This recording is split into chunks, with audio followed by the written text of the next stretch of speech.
Assalamualaikum warahmatullahi wabarakatuh. Ketemu lagi dengan Bagus Juan Maulana SKM dalam video tutorial program kusta. Hari ini saya akan menjelaskan tentang relapse atau kekambuhan pada penyakit kusta. Seseorang disebut relapse atau kambuh jika dulu sudah pernah RFT, release from treatment, sudah menjalani pengobatan sampai tuntas. Artinya kalau dulu pasien MB berarti dia sudah minum 12 blister. Kalau dia pasien PB berarti dulu dia sudah menuntaskan 6 blister. Sudah dinyatakan bebas dari pengobatan, tetapi ternyata lesinya masih aktif, masih bisa menularkan, bercak mati rasanya masih bisa menambah.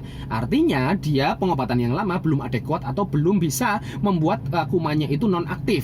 Ya, bercaknya masih aktif. Itu pasien disebut relapse atau kambuh. Beda dengan masuk kembali atau MK. Pasien disebut masuk kembali itu jika dulu belum RFT. Jadi dulu dia belum menuntaskan pengobatan, entah itu baru minum 1 blister atau 2 blister lalu dia putus obat, entah apapun alasannya, maka dia nyatakan default atau DO atau drop out ya. Nah, itu beda antara relapse kambuh dengan masuk kembali. Oke, sekarang kita fokus ke relapse atau kambuh. Seseorang dinyatakan relapse atau kambuh itu indikatornya apa? Ada 2 indikator. Yang pertama adalah indikator pemeriksaan fisik, yang kedua adalah indikator pemeriksaan laboratorium. Yang pertama, indikator fisik. Seseorang dinyatakan relapse atau kambuh dari kusta jika dalam pemeriksaan fisiknya dijumpai penambahan jumlah bercak yang mati rasa. Bisa penambahan jumlahnya atau penambahan luasnya. Misalkan dulu di sini ada 2 bercak toh, sekarang ada 3 bercak yang mati rasa, berarti Anda relapse. Atau misalkan dulu bercaknya cuma sampai segini, tapi kok sekarang luasnya bertambah sampai segini, berarti Anda relapse. Nah, untuk membuktikan dia bercaknya nambah menggunakan 2 parameter. Yang pertama parameter ingatan, dan yang kedua adalah parameter arsip atau dokumentasi. Parameter ingatan siapa ini? Bisa ingatan pasien, bisa ingatan Anda sebagai programmer kusta. Misalkan nih, saya mantan penderita kusta. Nah, misalkan saya ingat dengan betul, dengan presisi dan sangat meyakinkan. Nih, misalkan ada petanda-petanda khusus yang mendukung ingatan saya ya. Ini kan ada tai lalat saya ya. Dulu misalkan saya menderita kusta, bercaknya sampai sini doang, nggak nempel ke tai lalat, dan saya ingat betul. Dan saya juga belum pikun misalkan ya. Nah, terus setelah pengobatan kok bercak saya tambah lebar sampai menyentuh ke tai lalat saya. Atau misalkan bercak dulu saya tuh sampai sini, sampai tulangnya menonjol di pergelangan tangan sini. Dulu saya hanya sampai sini, tapi kok ternyata sekarang bercaknya kok melebar sini sampai ke punggung tangan. Nah, kalau Anda menjumpai pasien yang seperti saya dengan sangat presisi dan meyakinkan, apalagi ada bukti-bukti yang petanda yang mendukung argumentasi saya, Anda boleh percaya langsung. Oh, berarti sampean itu relapse atau kambuh dari ingatan pasien. Atau bisa jadi parameter ingatan Anda sebagai programmer kusta. Misalkan ada bagian-bagian tubuh tertentu yang tidak bisa dijangkau oleh pasien kusta itu sendiri. Misalkan di sini ya, di belakang, di punggung. Anda sebagai petugas kusta, Anda misalkan ingat betul dan sangat yakin, oh dulu Anda tuh bercaknya di sini hanya ada 2, tetapi kenapa sekarang ada 3? Atau dulu bercak Anda tuh tidak melewati garis tengah punggung Anda, tapi kok ternyata sampai melewati garis tengah punggung Anda. Dan saya ingat betul misalkan. Lah, Anda kalau memang Anda yakin, ya berarti Anda mempercayai diri Anda, kecuali Anda ragu, ya kan? Kalau Anda dengan sangat presisi dan Anda menjamin memori Anda itu memang valid, ya sudah, berarti Anda bisa memutuskan bahwa pasien ini relapse atau kambuh. Itu parameter ingatan.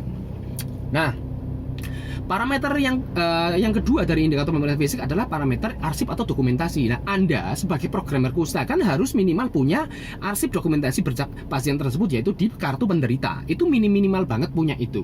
Kalau bisa syukur-syukur Anda tambahi dengan potret ya, akan lebih presisi. Nah, kalau dari buku dan kenyataan pasien sekarang kok berbeda, berarti itu bisa dinyatakan relapse. Misalkan dulu Anda menggambar, tapi dengan catatan Anda gambarnya dulu juga dengan benar, dengan sangat presisi. Ya kan, dulu di kaki kanan betis misalkan nggak ada bercak, tapi sekarang ada bercak. Loh, di gambar dulu nggak ada, sekarang ada, ya berarti itu relapse gitu kan.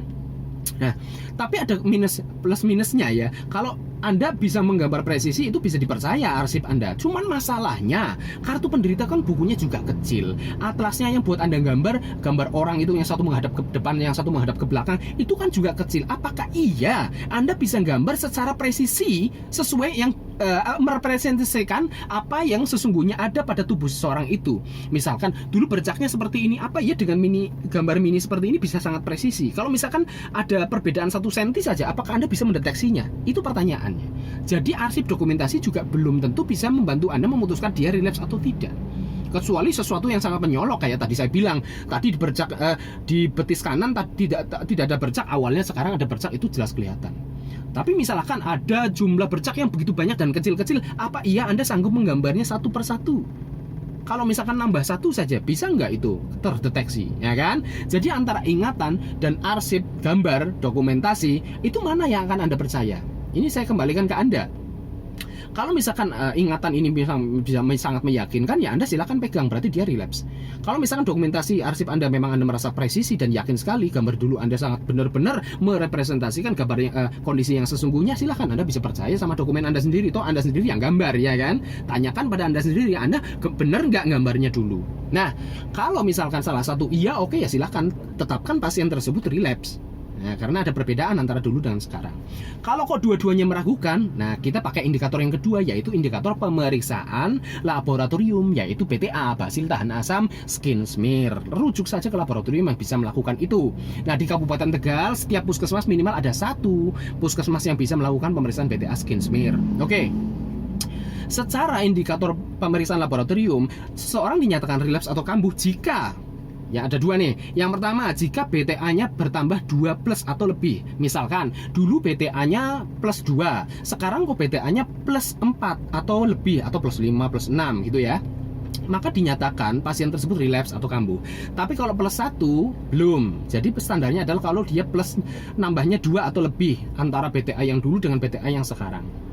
Nah, atau dengan kriteria yang kedua, jika IM-nya atau indeks morfologinya masih positif.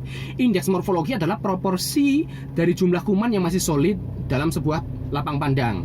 Nah, cara ngitungnya jumlah kuman yang masih solid dibagi dengan jumlah kuman yang diperiksa dikali 100%. Kalau masih positif, atau positif itu berarti kan nemu ya, meskipun satu kuman yang masih solid berarti kan masih positif, masih berapa persen gitu kan.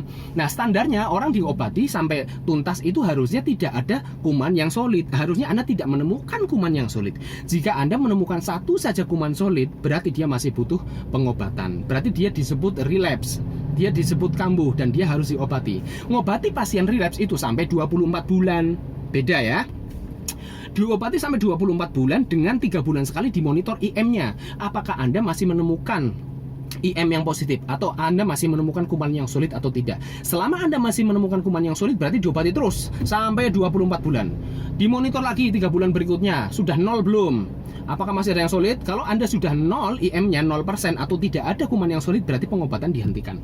Bagaimana kalau 24 bulan sudah selesai pengobatan, sudah selesai masa pengobatan relapse, tapi kok masih aja ditemukan kuman yang solid? Maka rujuk pasien tersebut untuk melakukan pemeriksaan uji sensitivitas. Barangkali dia kebal terhadap MDT yang Anda kasih. Terima kasih.